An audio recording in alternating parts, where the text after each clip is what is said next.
Welcome to 18th Century Cooking. I'm your host, John Townsend. Today we're going to be dipping into this very fun recipe called whipped cream like snow. What does that mean? Well, we're going to have to find out. Thanks for joining us as we savor the flavors and the aromas of the 18th century.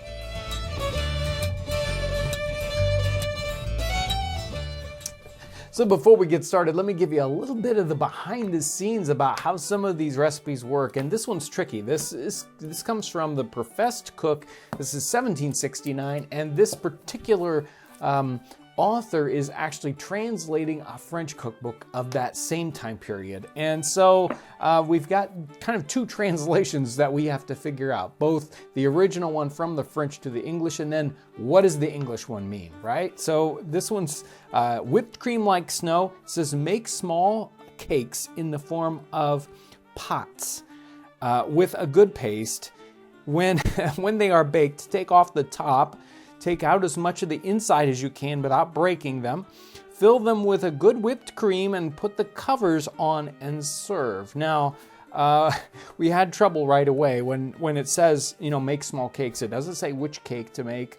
There are multiple different kind of recipes for cakes, as it were, in this recipe book. Then it says in the form of, the word is like the French for the start for pastry, so pot. And I don't know how you even make that into a plural and say it properly. So we don't, and with a good paste. So we aren't sure what we're going to make this cake out of, but really this recipe is all about the form. What they're making here is a cream puff. You make a puff, sort of a pastry cake, and then you take off the top and you put the cream inside and then you put the top back on. So it really doesn't tell you how to make the cream or the cake, so we have to go digging here in our other recipe books for that.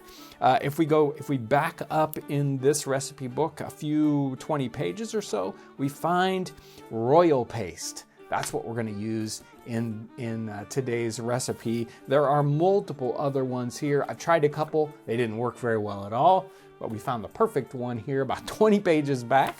And then for the whipped cream part, the cream that goes in the center, we could do a number of different kind of creams.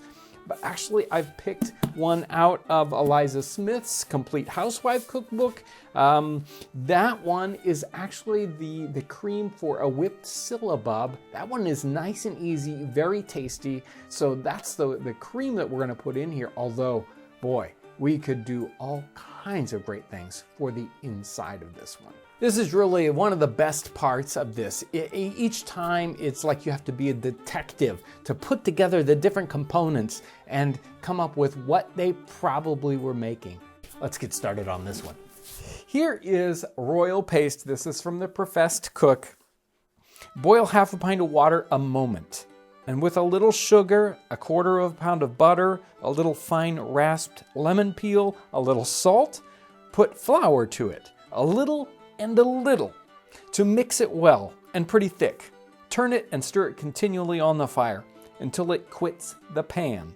Take it off, and while it is warm, put eggs to it, one by one. Mix it well, put eggs until it comes to the consistency of paste. And then he names some other paste, which I have no idea what its consistency would be.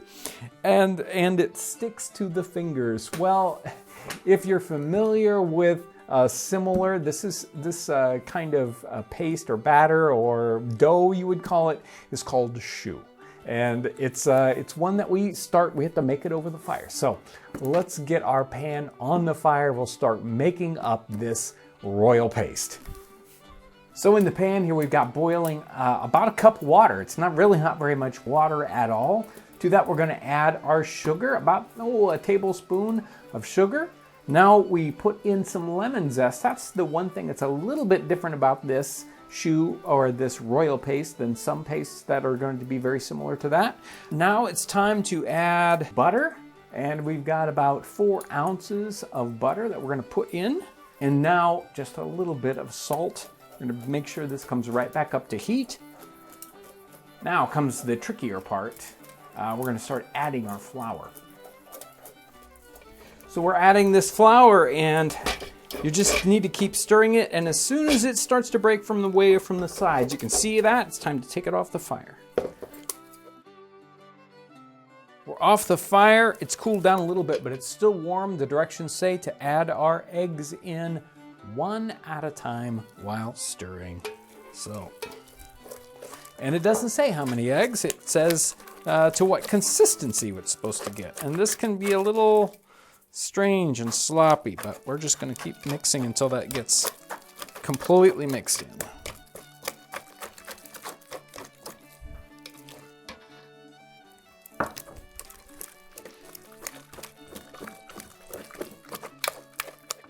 There we go. That third one should probably do it.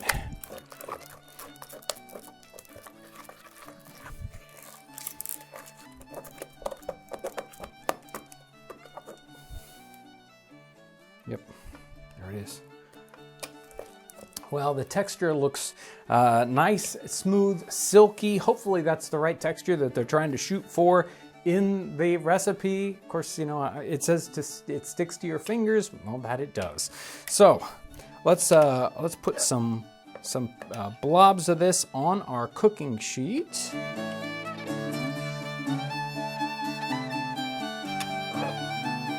I'm gonna put these in the oven, a kind of semi-quick oven for about 30 minutes or so. In a modern oven, 375 I think I would shoot for on these. Let's get them in the oven.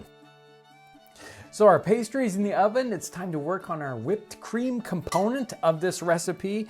This is from The Complete Housewife. To make whipped syllabubs, take a quart of cream, not too thick, a pint of sack, the juice of 2 lemons, sweeten it to your palate, put it into a broad earthen pan, and with a whisk, whip it. As the froth rises, take it off with a spoon. That's what we're going to do. We're gonna half this recipe because we don't need a giant mountain of this stuff, but let's get started with our cream.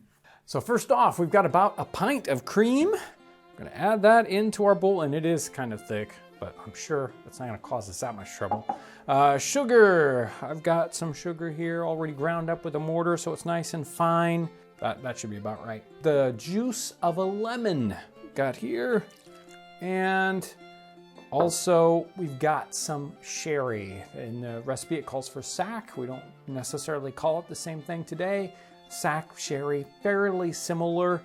We'll add that in here and we'll get to whisking to it. And it calls for about a cup of this sack. And I'm a little concerned about that might be too much. So I've cut back on that just a hair. If you want to make a non-alcoholic version, try a sparkling cider or a sparkling wine, non-alcoholic version. That should work.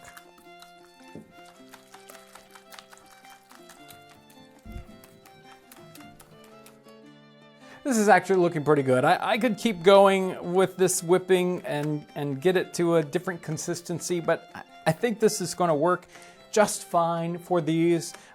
This is definitely something that we will want to serve right away. If you want something that can sit around on the shelf for a little bit, I would definitely go with one of the other recipes that uses egg whites and makes a much stiffer whipped cream. But since we're going to serve these right away, this is going to work out great. These look great. They're out of the oven. They've cooled off. It's time to take the tops off. See if there's any, if there's a hole in the middle that we can put our cream into. This dough kind of leaves itself open for that. We can take a little bit out of the center to make room for the cream puff, but we do want to make sure not to damage the exterior as it calls for in the directions. Now let's spoon in our whipped cream, just like snow, right?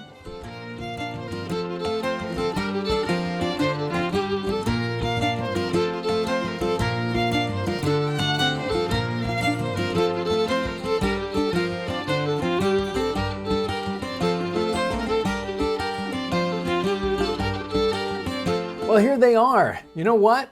Looks like cream puffs to me. Yep, that's what they are, even though the recipe book didn't call them that. Obviously, by the time we get done with them, they're pretty recognizable as that. At least that's what we know them here in the United States. Let's find out whether they taste good. I really love that. The lemon flavor that comes on in that in the paste here, in the little puff part, and that the whipped cream part that comes with the syllabub, that's got the sack flavor in it, or a little bit of, you know, even sparkling wine if you use that. That definitely gives it a whole different feel than just standard whipped cream. It can be a little harder to get to fluff up, and when you're trying it at home, you might want to try whipping the cream up first and then adding a little bit of that wine or sparkling wine to get the flavor in there, but sometimes that can keep it from sort of fluffing up. So that's a good try there. But wow, they are excellent. Probably one of the very best of the desserts that we've done right here on 18th Century Cooking. And it's, you know, it's one of those connections with a modern food and with an 18th century food. I love the connection with this. If you want a similar recipe or the filling, a different filling idea to go inside of these, check out this lemon cream episode.